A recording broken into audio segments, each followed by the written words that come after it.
Facebook group. And if you're watching the replay, welcome. Good morning or good afternoon to you.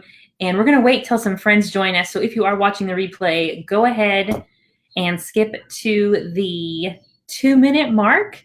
And we're going to wait till some folks join us. So we're here with the Good Life therapist, Angela Goodson. What did you have for dinner tonight? What did I have for dinner? Yes, riveting questions is what we're starting with. I had a piece of cheese just a minute ago. Oh, good protein. It was Colby Jack, I think. Oh, wonderful. Check my phone. We have our stream has reached you to the Facebook group. We are live. Are you did you hear about the actress that murdered her husband, Reese? What's her last name? Reese starts with a W. Do you know her last name? Reese. What are you pulling me into? Stop it. I was trying to set you up for a joke. I know. Okay. Witherspoon? No, it was with a knife. That is that was a lot. Okay. That was a lot. You were very, very timid of where I was taking you. I work with teenagers. So. Yes. Yeah. What an attentive listener you are. I really am. It's almost like I'm trained to do it. Yes, yeah. Exactly. And hey, what happens? There's a picture of me with my eyes closed down here. If I click on the X to close it out, does that make me disappear or something? Yes. Yeah. So I shouldn't do that. Does everyone see that picture of me? No. Nope. Just you and me. And we have a person watching with us now. Who are you? Show yourself. Tell us in the comments, what did you have for dinner?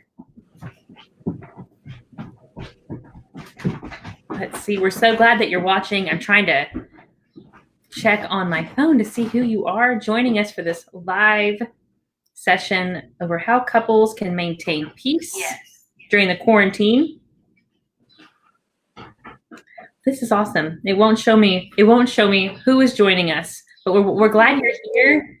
If you would, if you have any questions as we're going along tonight, go ahead and share those in the comments below, and therapist Angela Goodson we will get to those questions. So welcome. We have 2 viewers now. Glad you're here. Jed, I see Jed is here. So glad you're with us. And we will go ahead and get this show on the road. Hi, Jed. So glad you're here. So Angela Goodson is the Good Life therapist, and she serves in Winfield, Kansas, here where we are. And she is all about helping people craft the good life from a place of a good life of integrity and purpose. And she has a big heart for couples. And your sister is commenting. Hey, the comments are turned off the video, so nobody can comment. Oh, but Jed's commenting. I wonder what's going on. Sorry, Beth. Thank you for telling us. The comments seem to be working for Jed. Interesting. Okay. Let me try. Test. Because we want to be able to get everyone's good questions. Yeah, I want some questions. Yes. Okay, it took my test and it took Jed's test. It has Jed's comments. Okay. I am not sure how to fix that, but to make the most out of everyone's time, I guess is Jacob around? So if he could give it a test, is he watching? I know he wants to be a part of this exciting live session. He's actually finishing up making dinner. Oh, good. Well, we will go ahead. Hopefully it will let you start commenting soon. Again, Beth, so sorry about that. So speaking of spouses cooking dinner during this uncertain time of the quarantine, where all of our normal routines have been thrown out the door, you're here tonight to give us some tips about maintaining peace with our spouses or those in which we are in a committed relationship with. And we're not going to hold anything back today. You were sharing recently that a common thing that happens in people when they are under stress, which most of us are right now, is a lower libido, which means they have a lower sex drive. Obviously, I don't think anyone needed me to define libido, but I just did. What is that? Can you? Hmm. Yeah. Uh-huh. Yeah, Uh-huh. yeah. Yeah, I So like how you're really starting with the really easy topics. yes, that's what I do. That's what I do. Great. Yeah. Yeah. So So tell us more. what happens? Yeah. So in our sex lives, um, we have sort of an internal brakes and an internal gas accelerator, right? And it's our nervous system, and when we have our nervous system is kind of under threat, it's like putting on the brakes, and right now it feels like there's a lot of brakes going on.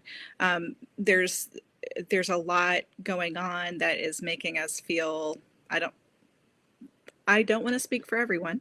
I'll speak for myself.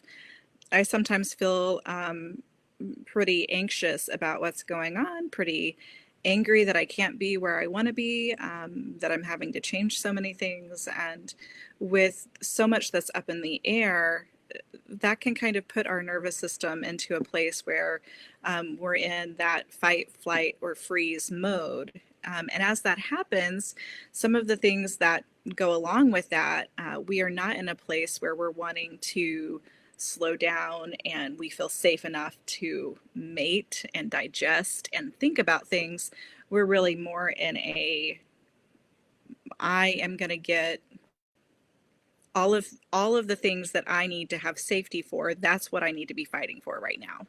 And as that happens, unfortunately, one of the things that can happen is that we can start to be irritable. We can start um, really neglecting that relationship that's important to us.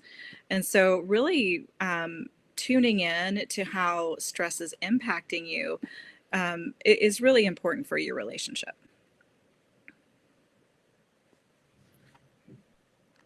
And I know I love your own personal story and your heart for couples. I know that you've shared before that you feel like your own marriage, the first 5 years were not.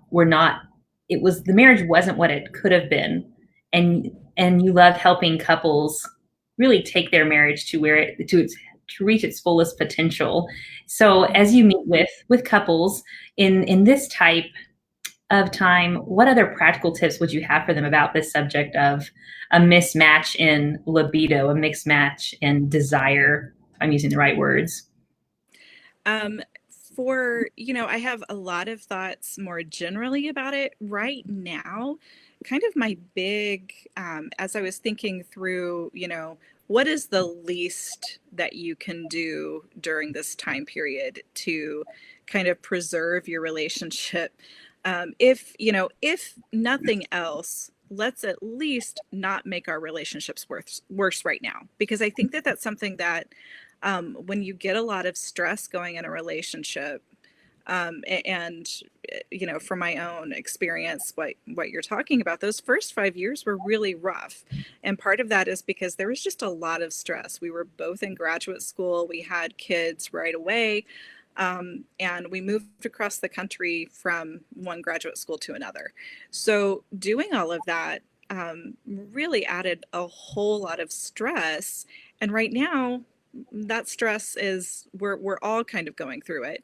And I think different people are experiencing it differently. But the least that you can do for your relationship right now is to um, don't make risky or big decisions about things. Don't think that this going on right now is where your relationship has to be.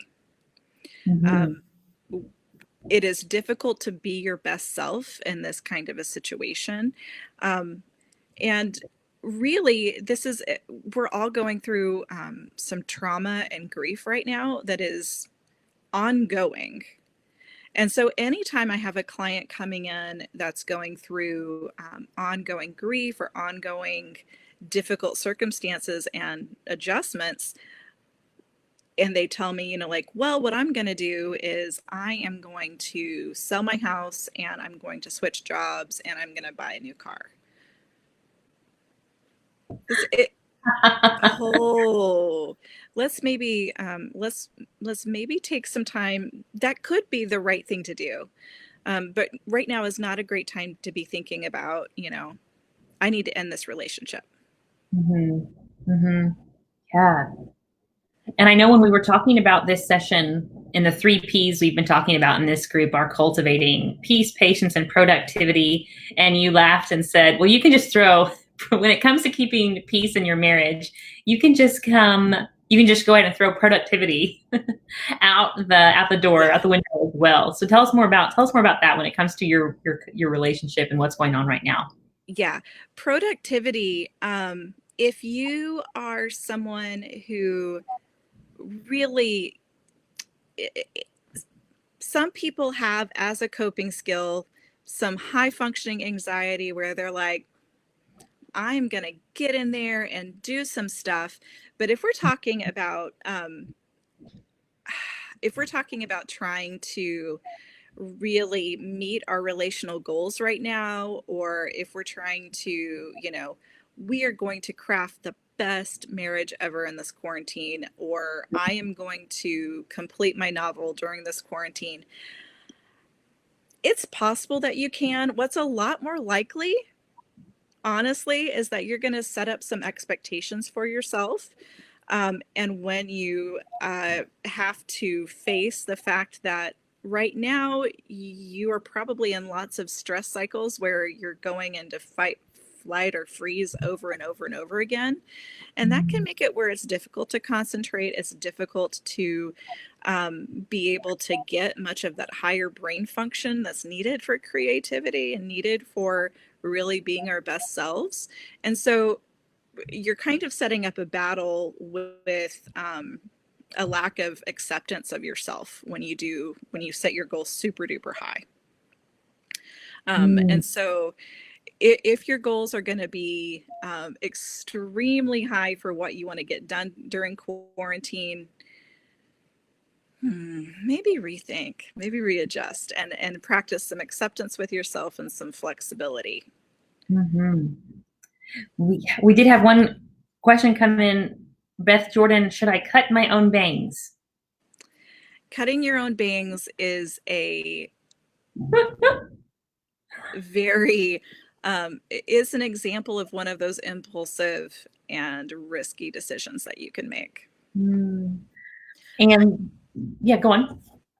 No, this comes from personal experience, so I know. don't. Yeah, don't. That's that one. Don't. And Yeah, these are getting long, and I'm just leaving them that way. They're yes, just staying like that. oh man, I bet a lot of bald people are very thankful right now during the quarantine. They don't have to worry about cutting their hair. It's rough. Very rough. Yes. Jed comments, I can honestly say that after 42 years together, our marriage is stronger every day. 42 years. Wow. Thank you. Thank you, Jed, for sharing that. And feel free to keep those great questions coming in the comment section about anything, really, hair, marriages. What other tips can we glean from you since we have this amazingly affordable free therapy session with you? How can we keep the peace? Sure. So I do think that it's possible. Let it be said that I don't think that um, I don't think that it's impossible to have a good relationship during the quarantine, or that it's just too difficult to even try. I do think that it is possible to really grow your relationship right now if you are doing the kinds of things that are required typically for a flourishing, healthy relationship. And so, some of the things that I would really recommend right now, you are finding out a lot of people are living at home a lot more, like we're just home a lot more than usual. And as that's going on, You just get exposed to all sorts of things that your spouse does, and it's just interesting, right? And so one of my favorite tweets that I've seen this week has been my wife and I play this fun game during quarantine. It's called "Why Are You Doing It That Way?" And there are no winners. And That's this tweet awesome. spoke to me because my husband and I frequently play that game both in and out of quarantine, though probably a bit more during quarantine. Mm-hmm. And so, really, one of the secrets to having a strong relationship is being able to have a way to have conflict with one another, and to really wrestle and accept the fact that I am not my partner and my partner isn't me. Mm-hmm. And so they think differently than you do. They do things differently than you do. They experience stress in different ways than what you do. And so the things that stress me out about the quarantine are not the things that stress my partner out. I don't know if you've experienced that, Meg. Have you? Oh, yeah, definitely. Definitely. Yeah, my Yeah. husband is, Uh-huh. yeah, he thinks everyone's overreacting is Yeah. the view he's taking right now, Yeah. which is different than where I am. Yeah. So I'm someone who I generally, and this might surprise people that a therapist would feel this way, but in general, I have a pretty steady flow of anxiety that I manage pretty well. But I probably run a bit more anxious than other people. And I know what I need to do to kind of keep that managed. And with everyone else finally being anxious too, that's been really validating for me. And in a lot of ways, I'm like, yeah, everyone get in on this. Um, my husband is a little bit more. He generally isn't anxious about stuff. He's pretty self-assured and ready to go. But we've both, like we've both had things that we get anxious about with this, because this is huge. And he's an academic, and so he has been kind of thinking about um, how that's going to impact his life as a professor. And I've been, trying to figure out um, all of these different things with figuring out my job differently. And I know couples are struggling with that, because one person may have a lot of things that are being changed with their job, and another partner might not. Currently, my husband is on sabbatical, and so his life really hasn't changed all that drastically, um, because he was writing from home anyway. But now all of us are there with him, and so trying to figure out when he's going to write and when I'm going to be in the office using it to see clients virtually, that's required a lot of communication and negotiation. Hmm. Another question came in. My partner vegetates and chills when he feels anxious. I get really productive and active. Each are coping strategies to ward off our own anxiety. We keep arguing a lot because of it because I want him to be more active. How can I chill out? Yeah, so I hear in that we have these different ways of coping with stuff, and it sounds like your partner might be more of a going into a freeze zone with what stresses him or her out, and it sounds like him. Okay, so I just wanted to check my pronouns on that. So if you are someone who tends to run in that I just can't sit still. And I totally sympathize with that. Most recently, I've just been, um, there's been a lot of energy that I can't really harness. And so, I go and I've got to take a walk. I've got to do some yoga. I've got to do something in my yard, or get something accomplished with my body. And that's actually a really good thing if that's something that works for you. Um, in general, that's kind of how human bodies work. Human bodies need to have some way to kind of complete that stress cycle. We go into, if you can imagine a ladder, this is getting into some polyvagal theory, which you can Google later if you want, but imagine there's a ladder, and at the top of the ladder, when we feel like our when we feel safe and we feel social and ready to connect and kind of we're at our best human selves, um, things are good.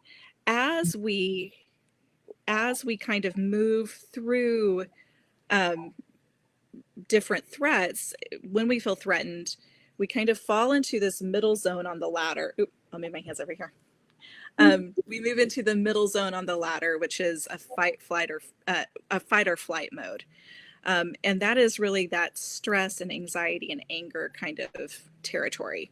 As we are trying to recover from that, we may not go immediately up to the top of the ladder. We may go into a freeze zone. And so what you might be noticing is that your partner may be experiencing the freeze zone, and we each kind of have our own default way of responding to stress. Some people kind of go immediately into freeze, and they are just, I'm going to lay low, and I'm not going to get up and move around. And that's really where they're at. Other people are really more into the moving around kind of stuff. With both of those, you know, having an understanding of how your partner needs to cope with something and how you need to cope with something. And if you know that they're getting into a depressive cycle, you might, caring for them, you can have a helpful conversation about, like, hey, I'm really concerned for you. Are you really feeling sad right now? Are you feeling bummed out? Can I help you, figure out what we could do? Is it time for us to find a good telehealth therapist or something along those lines? Oh, I talked for a long time, but I hope that that's. was, yes, that was all rich and helpful. While you were sharing, if my eyes are darting, it's because I'm taking comments on my phone to make sure I'm getting to people in time. And Jed asked, "Can I make a comment on this?" And I think, Jed, are you referring to making a comment to someone else's comment? Because that is definitely welcome in the comment threads. Feel free to connect with each other. And if you have a comment to make about what was just shared, feel free to make that comment as well, and I'll get to it as quickly as I can. How can I know you just shared how there's high functioning anxiety, and then there's this need that a different type of motive happening when you feel a need to be in the garden or do yoga. If someone is wondering, how can I tell the difference? That is that enough of the question, or do I need to expound a little bit more? Say a little bit more so I can know exactly where you were headed with it. Yeah. So how could someone know the difference between this is a healthy outlet and a healthy motive that from which my partner's operating right now, or this is a high functioning anxiety and he or she Yeah. just needs to, yeah, yeah. Yeah. Yeah. So I think it's important in a relationship to have that sense of trust that you're able um, to respect that they're going to care for their own emotional health. Mm, And I think that's been a journey that I've experienced in my own relationship. Um, that you care about your partner's health, and at the same time you recognize, I'm not going to be able to rescue my partner. mhm, I can offer my partner, hey, it looks like you've been feeling really sad lately. I'm curious about what's going on, and if you want to talk about it, let's talk about it. mhm, And really being that listening ear can be really helpful. mhm, But also on another level, just kind of understanding, like, they are responsible for their own emotional and mental health.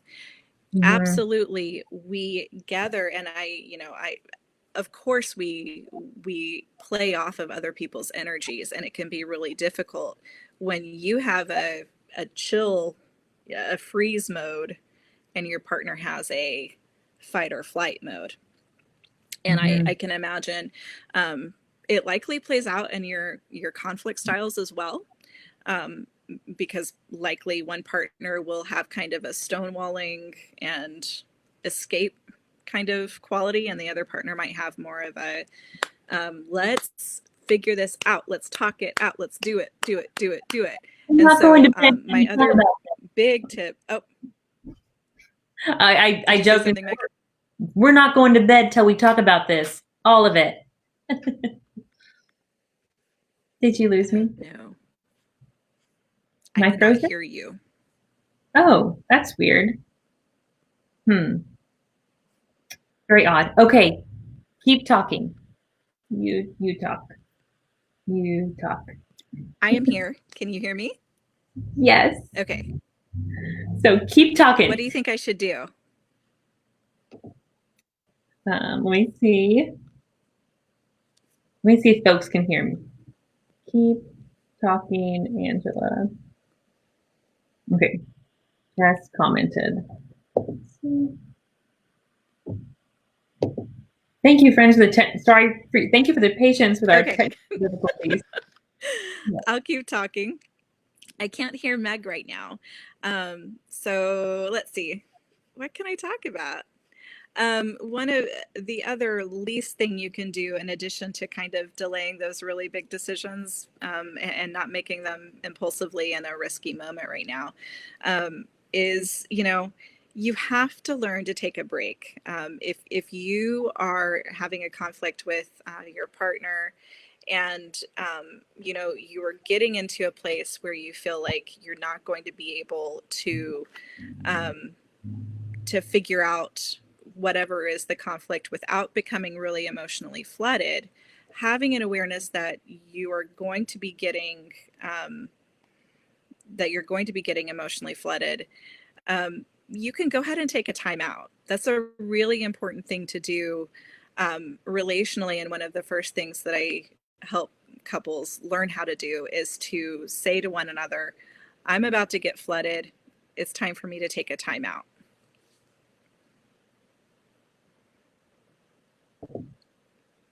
Oh, that's really good advice. Can you hear me now, Angela? I can't hear you still. Darn it. Okay, people watching can hear me, but you can't. Darn it. So I will type. Let's see. Thank you, everybody, for telling us you could hear us.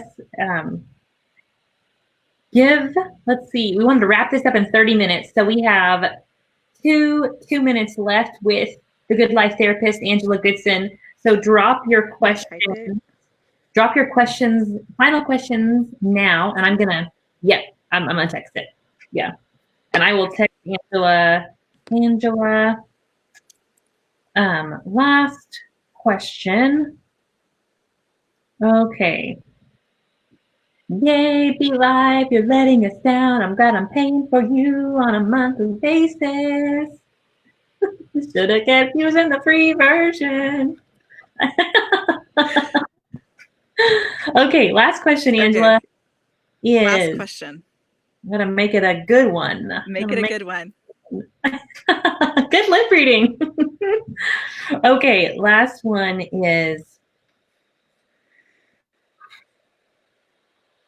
what are some tips for those with kids at home around getting alone Well, time? Meg's coming up with this incredible next question. I will say the things for keeping and building that relationship during this time are the same kinds of things that make it important, that are important in relationships at other times. So really being able to extend kindness to your partner, to make efforts to be the peaceable one.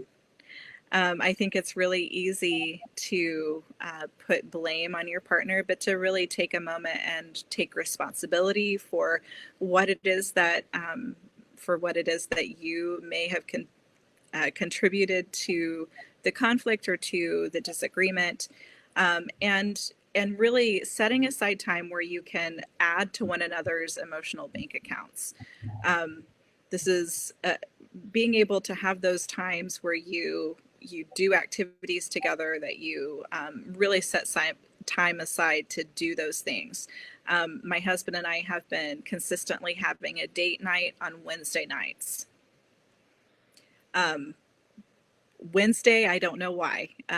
We just decided that Wednesday nights were going to be our night when our kids are old enough that we're able to go, hey, we are going to hang out, mom and dad, and we're having our date. And we head into our office, our home office, and we sit and watch Netflix in here and talk to each other for a while. And it gives us a chance to have time as a couple. And, when we do that, I think that we're sending a really good message to our kids, in that, we're saying our time as a couple is really important to us. And the relationship that we have, mom and dad together, is super important. And we're going to have to be living with one another even after you leave us, right? And so we are going to make sure that we value one another, and that we're taking that time to actually care and be kind and build that relationship. And have we had moments during quarantine that have been not so great?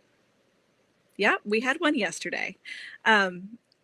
At the same time, what's really important in couples relationships is not that you never have a fight. In fact, that's a huge red flag for me when I hear a couple say, hey, we never fight. That's a huge red flag. Because what I want to see is like a couple who can have a good conflict and go, yeah, all right, I felt angry about that, and I can see where you're coming from, and I still love you.